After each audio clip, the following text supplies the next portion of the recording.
मालवणमध्ये शिंदेंचे आमदार निलेश राणेंची थेट भाजप कार्यकर्त्याच्या घरी धाड, बॅगेत 25 लाख आढळल्यानं खळबळ। नगरपालिकेच्या निवडणुकीत पैसे वाटप सुरू, निलेश राणेंचा रवींद्र चव्हाण यांच्यावर आरोप। पायाखालची वाळू सरकल्यानं असले प्रकार सुरू, काँग्रेस आणि यांच्यात काहीच फरक नाही, फेक नरेटिव्ह पसरवतायत। मालवणमध्ये भाजप कार्यकर्त्याच्या घरी पैशांची बॅग सापडल्याच्या आरोपांनंतर रवींद्र चव्हाण यांचं प्रत्युत्तर। माझ्या पायाखालची वाळू सरकली असती तर तुम्ही पैसे वाटले असते का? निलेश राणेंचा रवींद्र चव्हाणांवर हल्लाबोल, पैसे देणाऱ्यांना सोडणार नाही, संबंधित अधिकाऱ्याला योग्य ती कारवाई करण्यास सांगितलं, राणेंचा इशारा।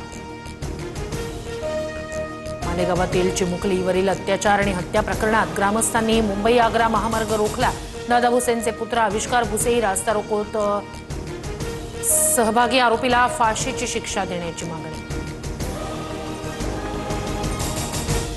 अर्थकारण करून निवडणुका जिंकण्याचा प्रयत्न, कामावर नाही तर पैसे आणि निधीवर मत मागितलं जात आहे, पैसे किती द्यायचे यासाठी चढाओढ सुरू, शरद पवारांची सत्ताधाऱ्यांवर टीका। विकास विरोधींची लंका आमचा भरत पेटवणार, पालघरमधील प्रचार सभेतून फडणवीसांचा शिंदे सेनेवर निशाणा। डहाणू नगर परिषद निवडणुकीत भाजपच्या भरत राजपूत विरुद्ध शिंदे सेनेच्या राजेंद्र माच्छी यांच्यात थेट सामना।